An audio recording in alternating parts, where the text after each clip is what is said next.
What's up, everybody? This is your edition of Lyric Talk. I am Titus Glenn, singer and songwriter, and I'm here to have a discussion about lyrics with my brethren. Let's go with all the way from Atlanta. Hey, my name is Brian Bryant, singer, songwriter, producer, jingle writer, music educator. Hey, how you doing? And then my other friend, who's a new friend, all the way from here, Texas. Hello, I am Ricky Jones, professional actor and singer.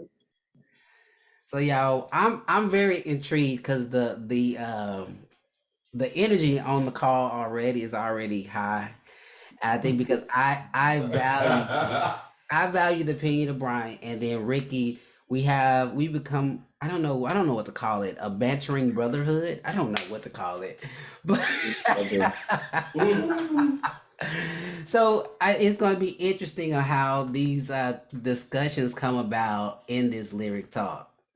So, y'all, if you don't know, this is Women's History Month, and so I again shout out to Brian for just keeping me on my toes, keeping me aware, and just he's so efficient when it comes to just Oh, thank you. really. He's so efficient with just how we do these lyric talks and keeping everything relevant. So we're gonna dive into keeping with Women's History Month. I want you to just share, Brian, again, why you chose this particular songwriter, because we kind of said it before we started recording, but for everybody that's gonna watch this podcast, this show, I want them to know that information. Oh, no doubt, no doubt. So, Women's History Month, America, we celebrate women all month throughout March, but Billboard, which a lot of musicians and artists we look to for ranking and see what's hot out right now, they have an annual Women's in Music annual event during Women's History Month, and they give awards to like a woman songwriter of the year, someone that is breaking the industry, breaking records, and so from hip hop all the way to country, every genre almost is represented during this event. And one special award that they give out is the Icon Award. What they want to acknowledge a woman in music who has done the best, the longest. That's what an icon usually is, an icon or a legend. And so this year, they have decided to acknowledge Bonnie Raitt. She is a blues woman, a country musician, and she has album after album. The song that I chose is da da da da. Da, da, da, da, and I had it right here. It's I have a heart. I have a heart. All right, here we go.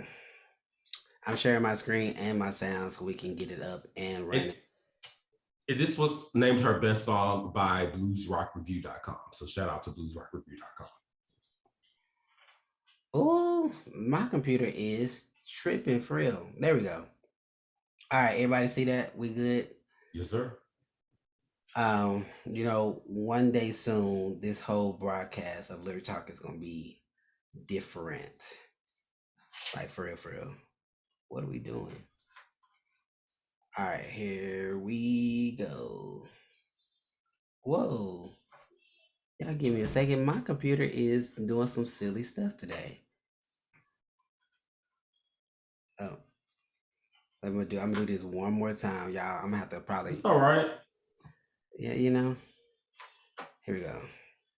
Make it do what it do.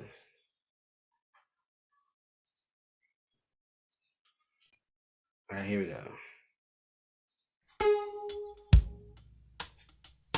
Hey, shut up. Don't lie to me. You think I'm blind, but I've got eyes to see. Hey, mister, how do you do? Oh, pardon me, I thought I knew you. Okay, I will say I wasn't expecting that first line. Like, wait, Dang, Bonnie, like really? listen, what is this? What year was this? 1980? 1989, you can tell about yeah, the production, right? Listen, the reggae, but it's to me, it's the lyric, like coming out the gate, like, hey, shut up. Yeah. Like, cool. I'm kind of stuck right there. Like, for real. What you thinking, Brian? I mean, I agree. Like when I first listened, I said, really? Like you just gonna tell somebody to shut up? But as she continues to talk and sing about it, she's talking to a lover, and it's almost as if you've talked enough. Don't lie to me. You've done enough. Now you say I'm not seeing what I'm really seeing, but I actually see what you're doing. And then when You went on mute. So yeah, it's like Okay. It's like wow. Oh, it says that my internet connection was unstable. So let me see what I just said. When she said, "Oh, pardon me, how do you do, Mister? I thought I knew you." So there's almost as if, you're not the person I thought you were. You're not that. That's what I think. And so I think she's taking a stand as a woman in the relationship. Like, no, it's my time to speak. You've done enough. You lied enough to me. Yeah, Ricky, you got some change you want to share? I agree though, like exactly with everything that he said. I think it was just, it's one of those viewpoints. As a lot of people say, you got to have a certain point of view when you write a song, and I think that's exactly what she's going for. All right, cool. Let's continue. And I mean, I like the they're creating, that she's created too. If you don't know what a motif is, that's pretty much a top line that they say in pop. But just that pattern that they've already created. But just the breaking of that is almost like it goes with the language of what she's saying. You know what I'm saying? Because especially when you come out the gate with something like that, even if you were talking it, you would be like, "Hey, be quiet." Like, and then, it's almost like that word alone captivates everybody's attention so that we can hear everything that she's trying to say. All right, cool. Let's go. Would you stand back, baby? 'Cause I want to get a better look. The big man who couldn't handle a little bit of love you took. Hey, have a heart. Hey, have a heart. You don't love me, why don't you let me go? Listen, I think this breakup song could be sung in this season. Yes, come on, Like, Bonnie. Like, won't you just let me go if you don't want me like that? Because people be leading people on, like they be keeping people around. What is that word? Compartmentalizing them. Yeah, compartmentalizing. Yeah, that part. I know a couple of people that are very good at keeping people around for the sake of having their attention, but not really wanting to take it any steps further. That's interesting. And you know how like when you write, sometimes I don't know about you all, but when I write, sometimes I think if I'm writing for an artist, I have to think how an artist would think and step in their shoes and in their style to write. Okay. And then sometimes when I write, I will write as if I'm paying homage or in the style of another artist and songwriter. And I think with reggae, it's given me some of Bob Marley, because in some of his reggae songs, it's like he is telling a story and he's in a conversation. And I would challenge songwriters that it's okay to write in the style or inspired by another songwriter and still have your own voice. When you are writing a certain genre, don't get gridlocked into the giants or the icons that work in that genre, but it's okay to be inspired by or to borrow some of the essence of a songwriter. And I think, for example, this is what Bonnie, not saying that's what she did like on purpose, but in the shadows of it, I can hear elements of Bob Marley. So yeah. Ricky, did you have something to add? Didn't. That was an interesting touch. I think I will say when I hear somebody of a certain genre refusing another one, I think it's always very creative how they do it, and I like the style of which she's doing it. Yeah, we'll leave it at that. Is she primary a country singer? She's like primary That's blues what I know, country. yeah. Yeah, right, Ricky? Like blues Bluegrass. rock country. I think in that time they were considered bluesgrass singers. If you in today's time, because nobody really sings bluegrass, she is now a country artist, or somewhat say olden day pop. It's amazing. Interesting. All right, let's keep it going. Oh, don't you have a heart? Little by little you fade while I fall apart. Darling,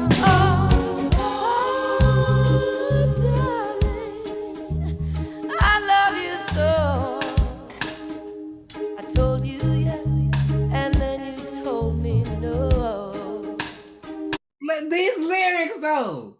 Yeah. Maybe they hitting home, like wanting something so much, and then the person you want it from won't give it to you. I don't know. I know I've had that before. Is this touching a certain place? I'm about to say, is this a trigger? Is it a trigger for me or is it a trigger for you? It's like, dang.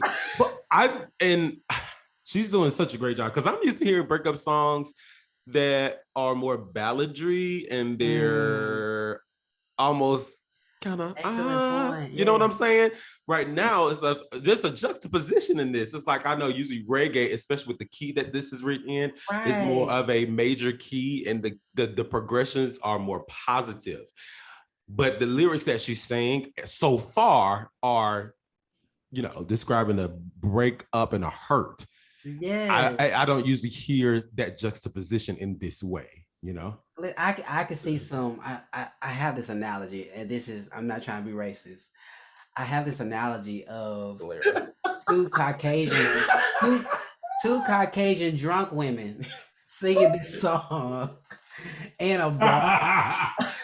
And it could be two African Americans, but my mind literally went to two Caucasian women drinking, like trying to cope with wanting to have somebody, but like, shut up.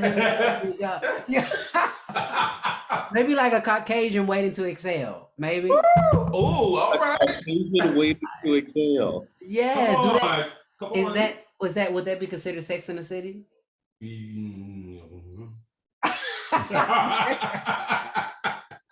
I dare not even compare or even try to. That was a border I wouldn't go cross. So I'll let you do that. I'm not crossing the border. I'm just using an analogy. That means four women. That's cool though. But don't we do that sometimes as songwriters? We like, I want to write a song where they're gonna be jumping in the club. Bop, bop, bop. Here's the song. Right. Y'all, like, you bring up a good point. It's like, I see. Now this is what you say. I see two Caucasian women in the club. They're drunk and they're singing their hearts out about this heartbreak. Right. I feel like as songwriters, sometimes we are inspired by themes, inspired by the feeling or the vibe of how people will react or relate to a topic. Absolutely. So that's a good point, actually, Titus. But I think even in what you said, going back to what you said about the way that she meshed this transparency and this feel good music is incredible. How they pair together. Yeah. You know what I mean? Because like you said, if it could have been a ballad. Yeah. Which break my heart.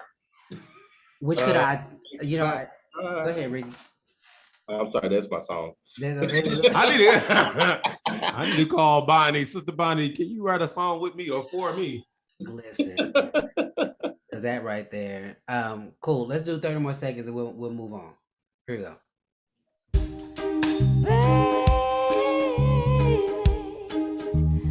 How can you say you should be free and I should pay? And you talk about you and what you need, but sooner or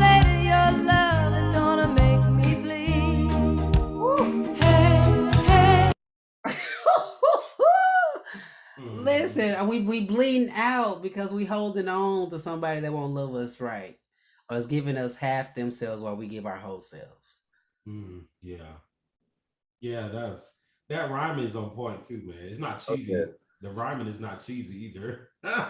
It's like she hits us with the rhyme, and it's like, wow, that does make sense. And you had me caught up in your story, Bonnie, and I even think about this rhyme. So I great writing. Listen, what line are you at? Because I see where she had the rhyme on so and no, and then she had the rhyme mm, on babe, how can you say? And then she ends the next line with pay. and then I was looking at talk about talk about what you need, but sooner or later your love is going to make me bleed. Ooh, Yeah, that was the one that I actually liked. Yeah. man, that these lyrics right here, it makes you just. I'm gonna have to find her and say, I just want to sit with you just for a couple of hours Yeah. and it just figure out there's a level of transparency that you give people that when you're putting the lines together doesn't always come off at rhymes at first. Mm-hmm. But you have to figure out, okay, how can I make this sound okay Yeah. without sounding too cheesy or sounding too corny and really allow these words to pull on the heartstrings of the other of the listener that I'm trying to engage with. You know what I mean? Yeah. Huh. So much good stuff. Like So much good stuff. I love doing this show because it's like I don't know, like you said, Brian, like you get off these calls and it's like these lyrics is like everything. Everything. Like what you put in your ear gate is like everything. Yeah, most definitely.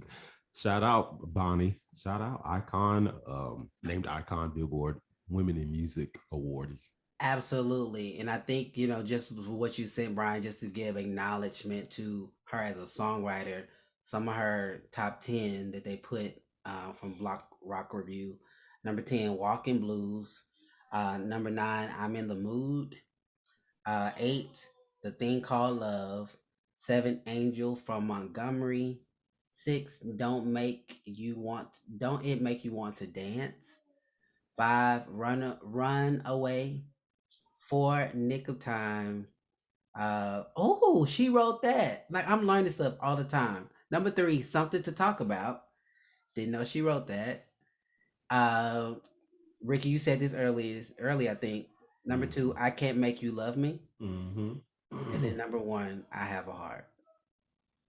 Man, maybe I need to start writing more country songs so I can be more transparent. But no, but that's a good point because they're so transparent. They don't hold up, They any don't. walls. And then, but the thing is that as songwriters, it's okay to research what songwriters have written before. I Absolutely. think that's a part of being a astute musician and songwriters, that you have a knowledge base of where people come from and the evolution they've shown and how they emote. How are they using their words to describe their emotions? So it's important to do that. Sometimes some days I just sit and I just look at the discography of a certain artist.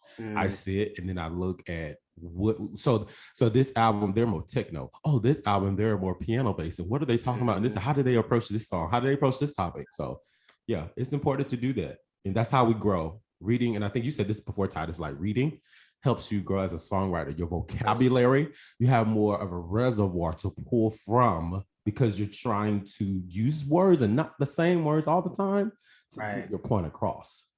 Absolutely. Which is why I think not just reading, I'm gonna add to this. I think when you experience life and not just in your state, but maybe experience life outside of your norm, which is why I feel like people that do this on a regular get to experience more opportunities to write because they travel. They get to see other sides of the world, which is why I'll go to Israel Holden when he did live in Asia versus when he did Africa. Like two different type of experiences because you bring in different cultures. You put on a layer of another thought pattern, just like just why you get more writing when you get into people that are going from faith writing to spiritual writing to being more awake writing, because these are literally experiences that we are walking through or that individual is walking through that they are now sharing through their songwriting. So much. So much. All right, let's get into our commercial. Give it up for Brian, who this is sponsored by Brian, our jingle guru. Did you just turn off your camera? I'm sorry. You would not be shy in this moment when I'm trying to give you props. No, I'm trying to get rid of this glare, y'all. Okay. So sorry. I'm sorry. You know, I don't usually do that. No, you're fine. Go ahead. So this is our jingle. We're gonna get into our jingle. This is our one and only Brian Bryant. Make sure if you need a jingle, go check him out. He is a creative nonstop. Can I talk and can I introduce this a little bit? Yeah, go ahead. So when I was doing all these songs in 2020, I sat down and I said, I want to write a song inspired by Disney, the Disney essence, the songwriting styles or the musical styles of who and what Disney brings to children and to us as American people.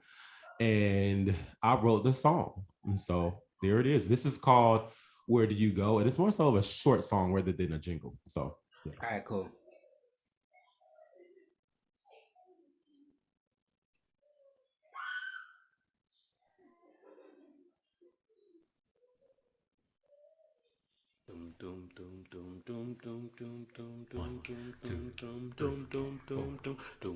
Where do I go? From here, do I jump, take a risk? I don't know. While time's passing by, my dreams, I can feel them, they're burning inside. Sometimes I can see my way very clear, and some days I just don't. Way deep in my heart, I'll keep walking and praying. I believed from the start, dreams only come alive when I grow. No longer will I just stand by. Will you just stand by? Open doors as I walk, I'll find. Open doors as you walk, you'll find. So what if I fail? I might win, time will tell. I'll take that chance and love myself. Gotta do it, yeah. I already know I'm at a crossroads. Need somebody, a website, a selfie, I post. Wait, who do you know? Cause next you might be my one chance in the door. I write my plan, my vision is clear, you might not understand. There may be some no, there will be a yes, and the first one will show that winners never quit but just grow. Oh, no longer will I just stand by. No longer will you just stand by. Open doors as I walk, I'll find. Open doors as you walk, you'll find. So what if I fail? Like when time will tell. I'll take that chance and love myself. Gotta do it, yeah. I already know this gift is from above. Sometimes I doubt and then I just give up.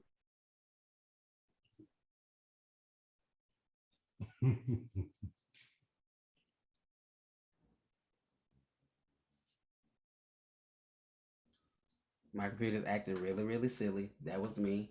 I agree. I felt Will I just stand by? Open doors as I walk, I'll find. Open doors as you walk, you'll find. So what if I fail? I might win, time will tell. I'll take that chance and love myself. Gotta do it, yeah. Already know. Already know.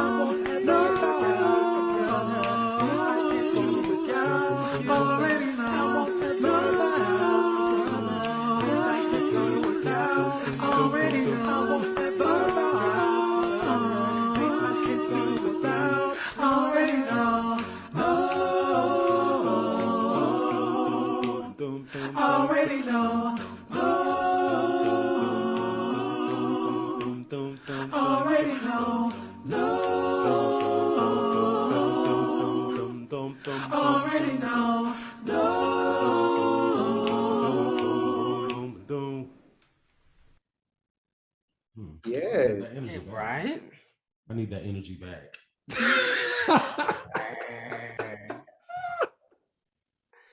I was Thank you like, for sharing that.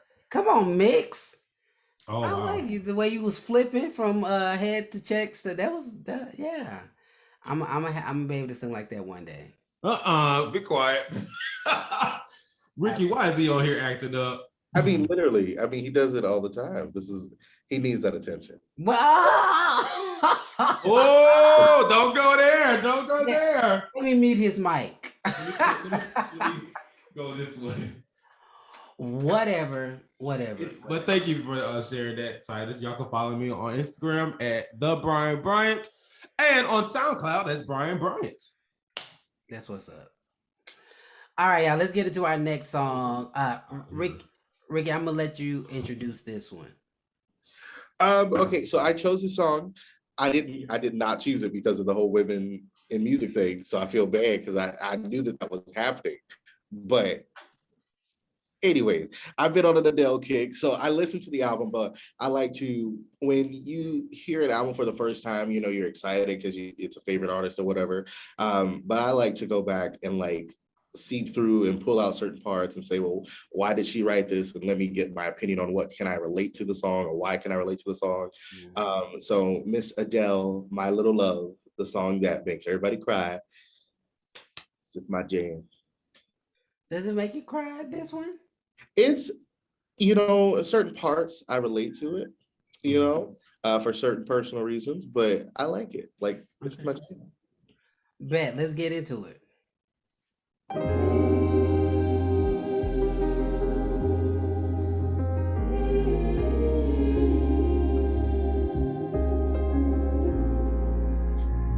My little love, I see your eyes wide and like an ocean. When you look at me, so full of my emotions, I'm finding it hard to be.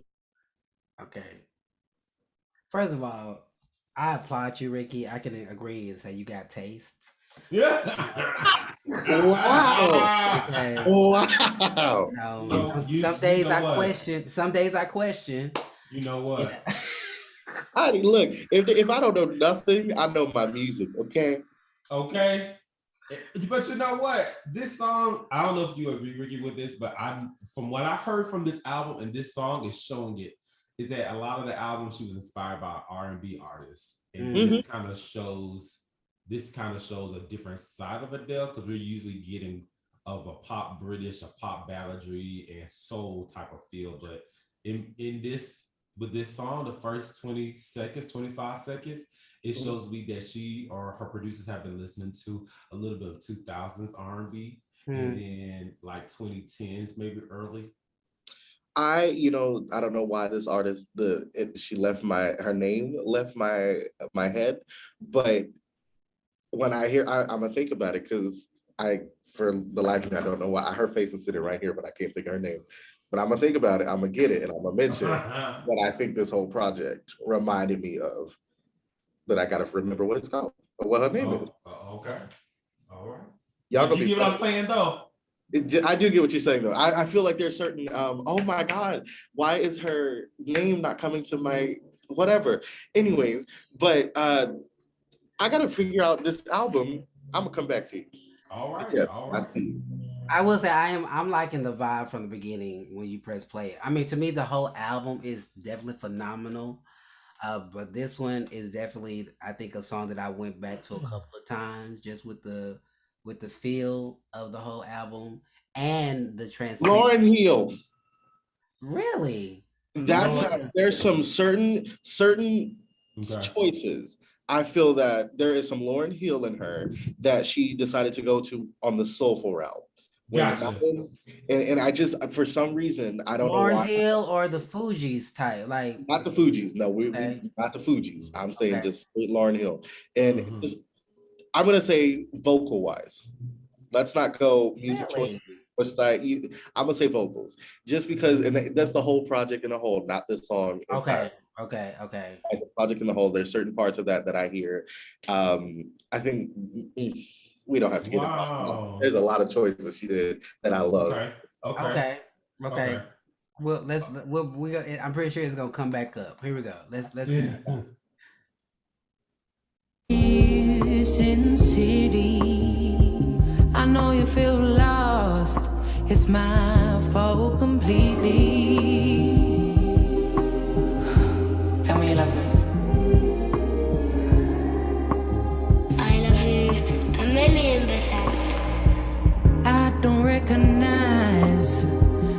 myself in the coldness of the daylight, so I ain't surprised.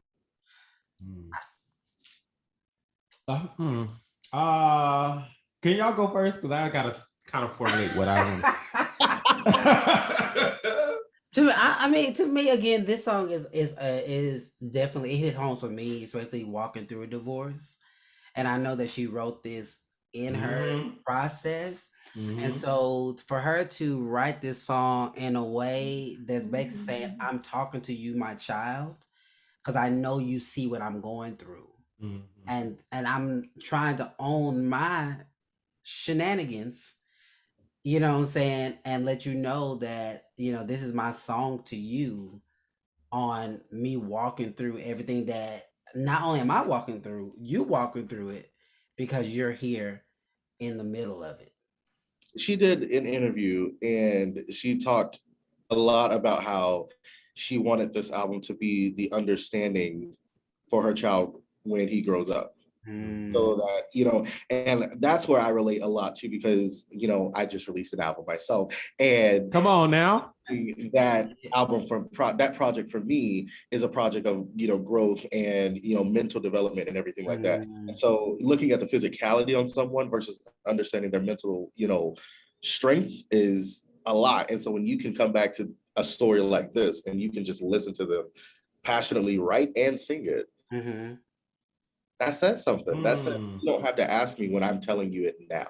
Yeah. And so we can hear this today, but when he gets to his teenage years and he starts dating, when he gets to his college life and he's, you know, experiencing different levels of what a relationship is versus his 40, 50-year-old marriage life. Understanding. And that's what I think that entire project is, especially this song as a whole, of saying, I went through my crap. Here's my understanding. Now, for your children, it might be different, but this was my story for you. I'm telling you, man. I'm telling you, that is a vision.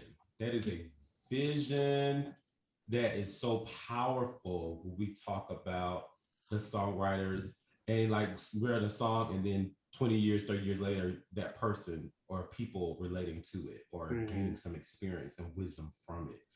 And I'm glad you all said that, because when she put her son saying that, what did he say? I love you 100 or 1,000,000%.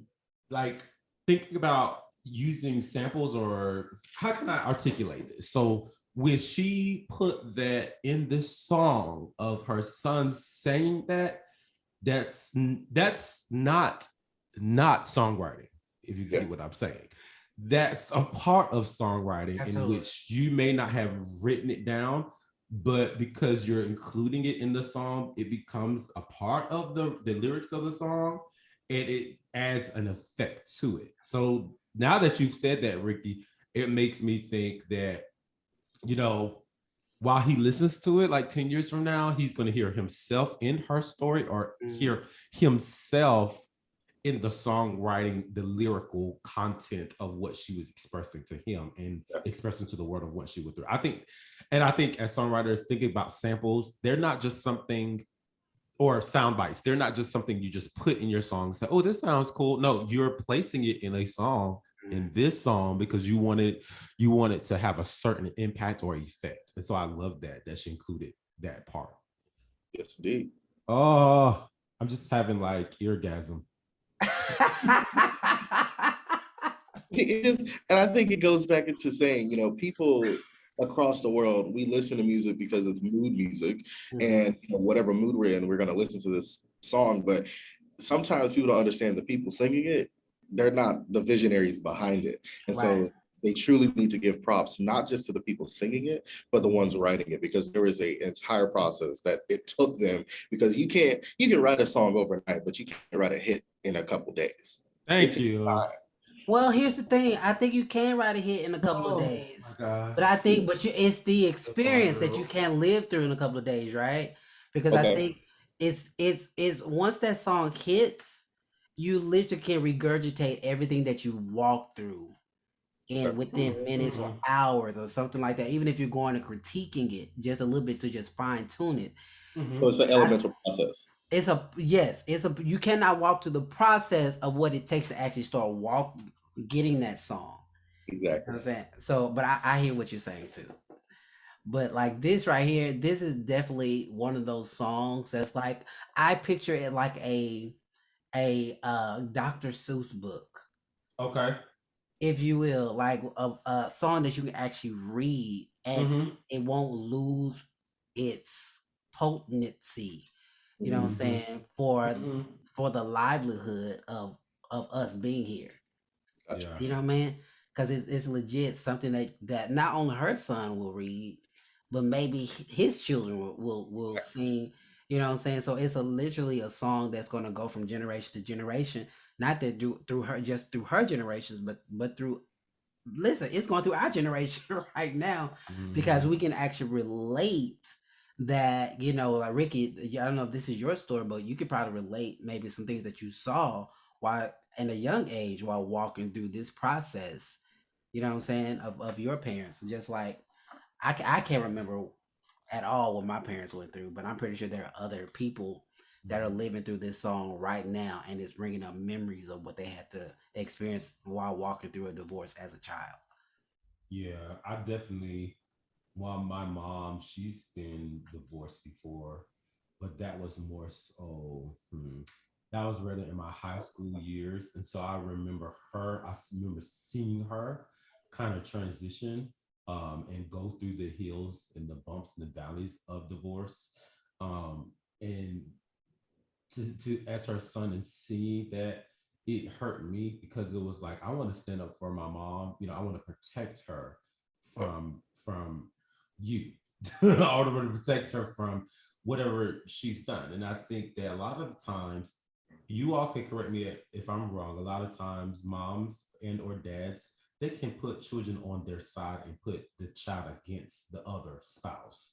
Um, and oh, and it's like that can be damaging. I don't think that Adele is actually doing that in this song. I think she's giving her son and herself some space to own up to what she's maybe done and has experienced. Um, and my last point is also that in pop music or in popular music, I rarely hear a song that's written for a child on a pop record, or I rarely hear a song that is in the essence of a child's eyes.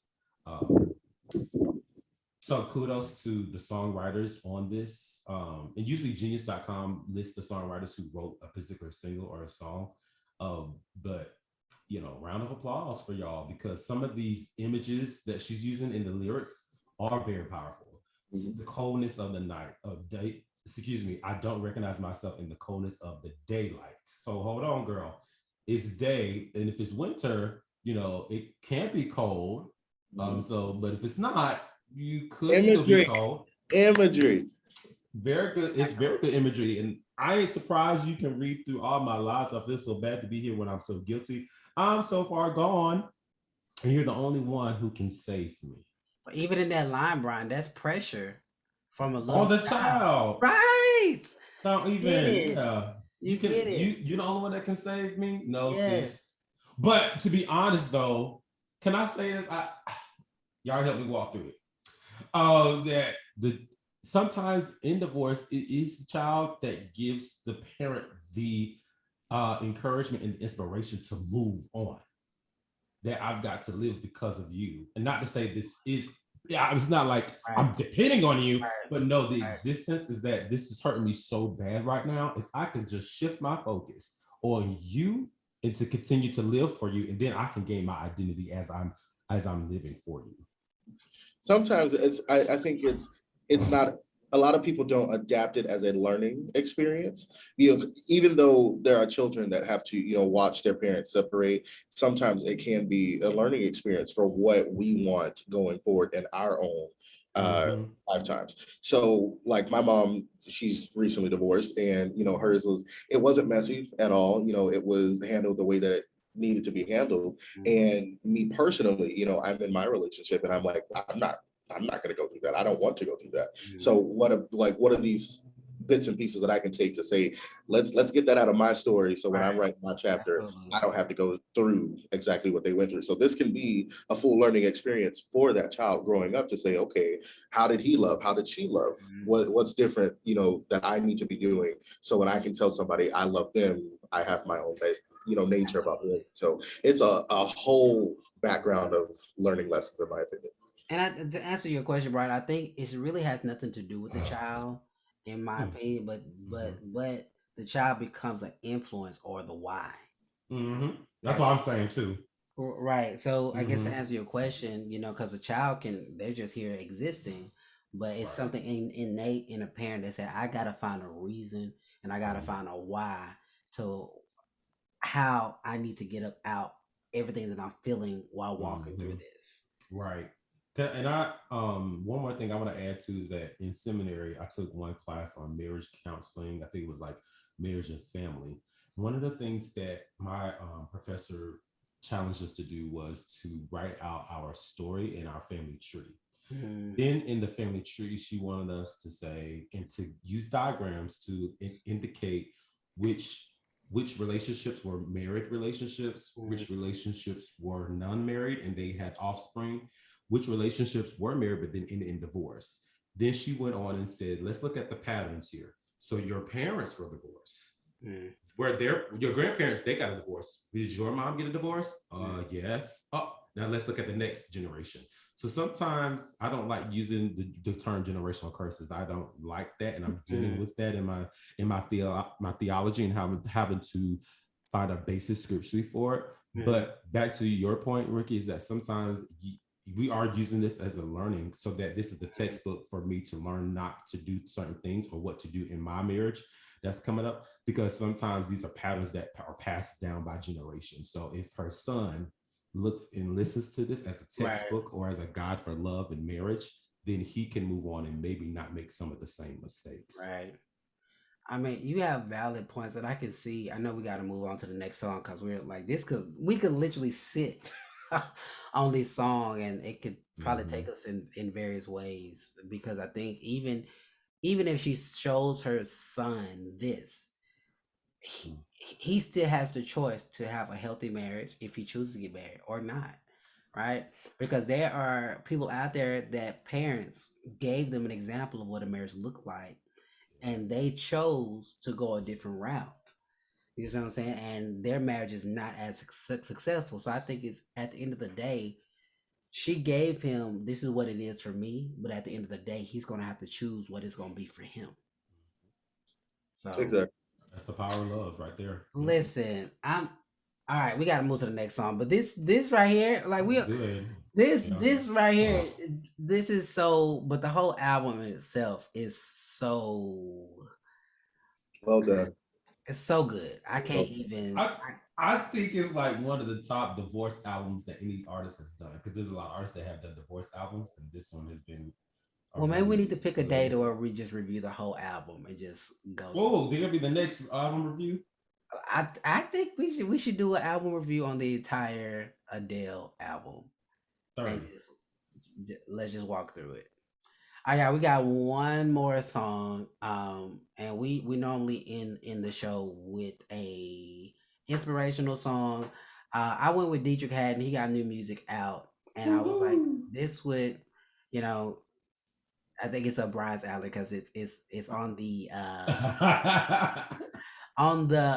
R&B, you know, hip hop feel, and it's Deitrick Haddon. He's never been just straight gospel in a sense. The lyrics maybe, but the whole vibe of it is never that. And so I appreciate Deitrick for this song, because I think it's in line with where I feel like a lot of people are thinking, and just where we're living in this space. So here we go. This is Deitrick Haddon, God Made.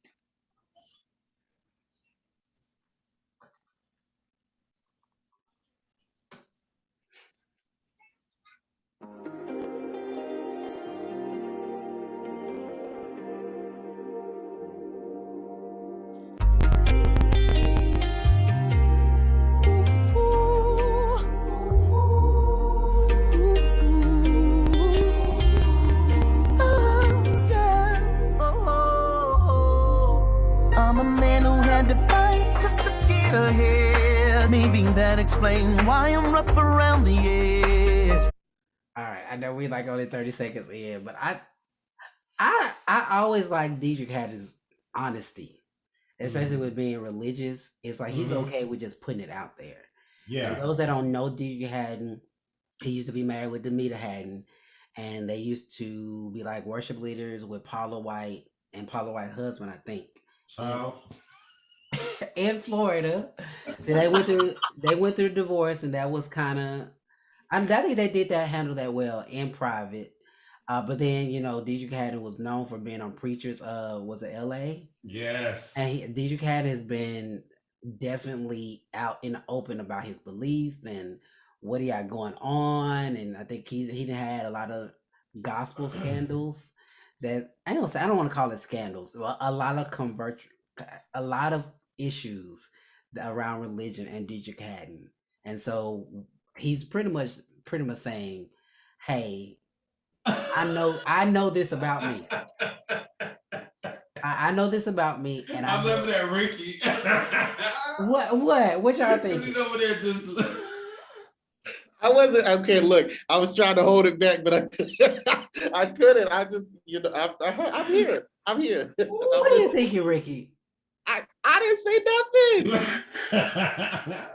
I didn't say nothing. My face gave it away. I started laughing when you said Paul White and her husband because I was like, man, child, man, that was a rough one right there, man. Okay. I'm sorry, but yes, that and all that. All right, here, let's continue. But at the core of me is a heart made of gold. I'm comforting and bold, and I'm trying to win. So if you wanna judge, that's alright. Just don't forget that dirt in your own eye.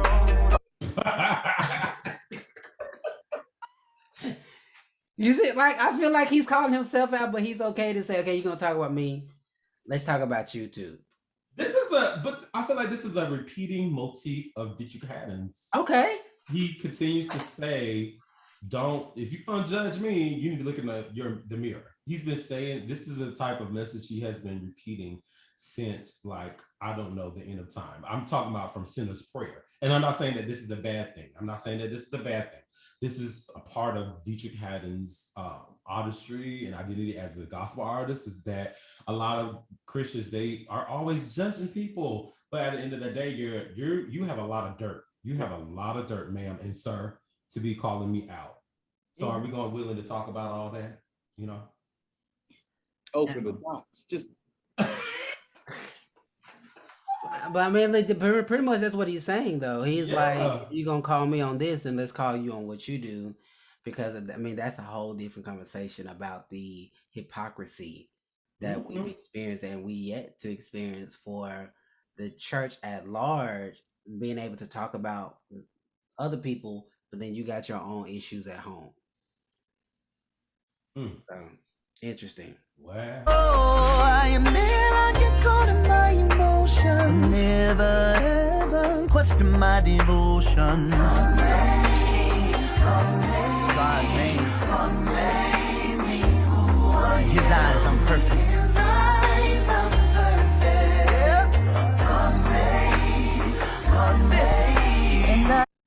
Okay, so question: do you think he is okaying his behavior? I don't know. Because he said, God made, and I am who I am. Are you talking about his past behaviors? Or just the fact that he's rough around the edges, the fact that he got his own shenanigans and this is just who he is. I think that's saying that God accepts me for who I am. Yeah. I think that's just well, maybe a bunch of words just to say God made me who I am and he accepts me for who I am. I mean, if you can't, that's your business. If you don't like it, oh well. Exactly. Oh well. I just, but I think your question, I agree with both of you. I agree with Titus in asking that question, and I agree with Ricky, because it's almost like, okay, this is who I am. You can't tell me nothing. Or, like, you can't give me a critique. You can't tell me this. But I honestly don't hear that the heart of Deitrick Haddon or the lyrics. I don't hear that him kind of making excuses or solidifying or justifying anything that's negative. You know what I'm saying? Because we all are humans, so there are things that we do that we know are wrong. There are things that we do that we don't know are wrong. We don't know, you know. So I want to see what he says in the second verse to lead up. Okay, to what he said let's in the go. first verse. Here we go.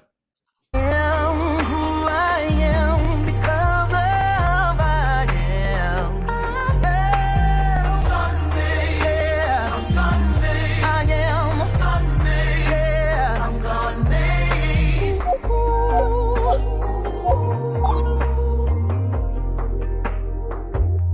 Let's go. When you know Jesus for yourself, you don't need no validation from nobody else. When you're not afraid to stand on your own, that's when you're ready for your crown and be seated on your throne. Just don't forget where your help come from. What are you thinking?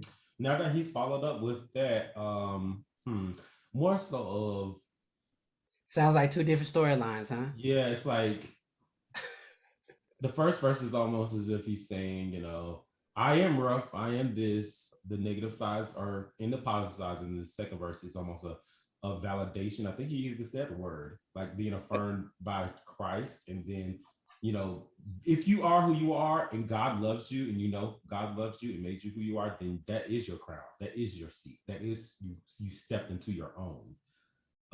So do you think he's writing from the angle in the second verse of, even though I know this about me, and then maybe he's turned the corner to say, when you know all that you know about you, then you need to pretty much be okay with that because of who God made you to be?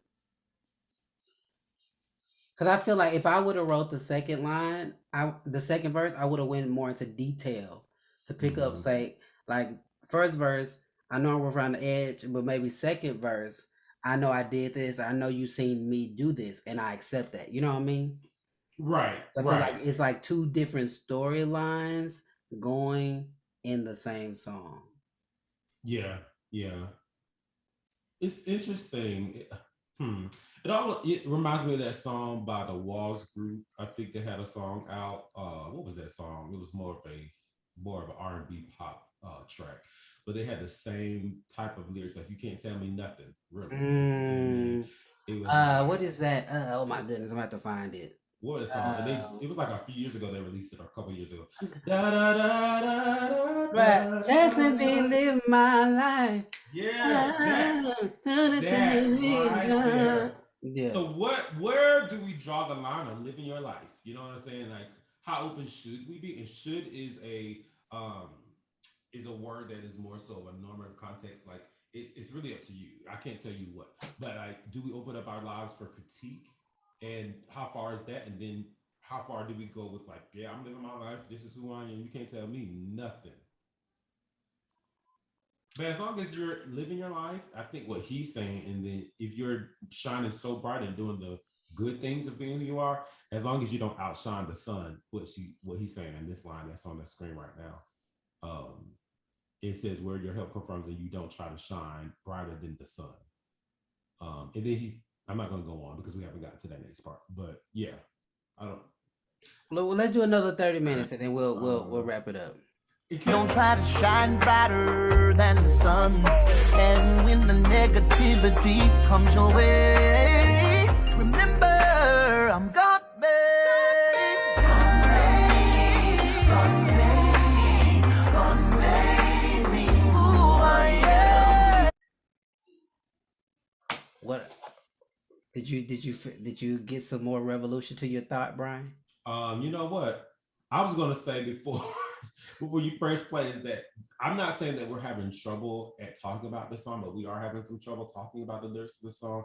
And I'm wondering if that is a spot in which either Deitrick Haddon's lyrics are challenging us to think deeper about Christian identity, and whether this is a space that we as our gospel musicians and artists in the church haven't explored a lot about. So if we're made in the image of God, that's the imago Dei. That's me. I get who I am from God. but also the human elements of who we are. Some of those elements we demonize of being not of God, and some elements we champion of being of God. And what at times some of those lines are blurred because we don't agree sometimes on what's of God. You know what I'm saying? We don't agree of, oh wow, you are living for Christ. Well, you got all this jewelry, you got all these cars, you're flashy. You shouldn't be doing all that. You're a Christian. But on my side, I've worked hard for this. I've worked hard for what I've gotten, and I can't express and be proud of who I am. So sometimes I think there are spots, ethical spots and blind spots, nuanced areas in life that we're still doing the work as Christians. I'm not breaking up. No, you're opening up a can, right? Because Lord. It's not a bad can. It's like, me and you, we've had these conversations outside of the talk. So I understand what you're saying. I think Deitrick, if anything, he's been there in the sense of you guys are judging, not going back to the judging, but going back to the concept of God loves me for who I am, and you can't tell me who I am, or you can't put the narrative on how I'm supposed to walk. Amen. Because this is my life, and at the end of the day, I got to be held accountable to my own actions. So why are you tripping about what I'm doing, right? Because you don't really have a heaven or hell to put me in. And I think that's where we are with, especially with people our age, like with the 25, 45. I was about to say what age? And I'm 20, and I'm 25, and I'm 25. 20, 45, 25, 45. And I think people that just live life. I even think about people who have, let's say Steve Harvey, for example. People who I would even put TD Jakes up there. They've mastered life, not mastered because that's not, but they've walked through life enough to say that what's working for me may not work for you. And just because it don't work for you, don't mean you need to condemn me. Which is why, the church taught us not to go to club, but there's nothing wrong with going to club because you may need that as an outing for fellowship and to dance, because there's nothing wrong with dancing in that setting. Now, because there are no Christian clubs out there doing it, I don't think there's that many. But even if there is a Christian, call that church. but here's the thing though, if there is a Christian club, right, and you listen to this Jesus music, you can leave that. You can leave that club and still go fornicate or sleep around. Amen. Right? You know what I'm saying? And you can still go to the club and have a good time and go home and do nothing.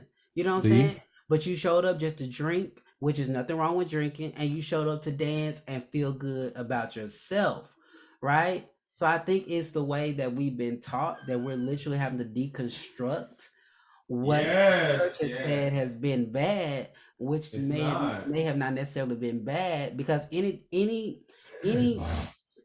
that you do too much of could be bad. Like you listening to Christian music all day could be bad at times because there's no balance, and you become so spiritual that you know earthly good. Right. So you too, mother and elder. Because I know people that can't function without being religious. Oh, and saying a churchy saying, and I'm gonna say this too, because if you are hope this is not none of us, but if you continually put these praise breaks on your timeline, I am going to probably put where I don't want to see what you are putting on your Facebook. And that's just me, because for me, it's almost like there's no balance there. So y'all can just throw them stones. But here's the thing, I think, but then there is a catch-22, right? Because I say catch-22 because just because they don't have balance don't mean that we can't, what am I trying to say? Just because they're choosing to be religious, right?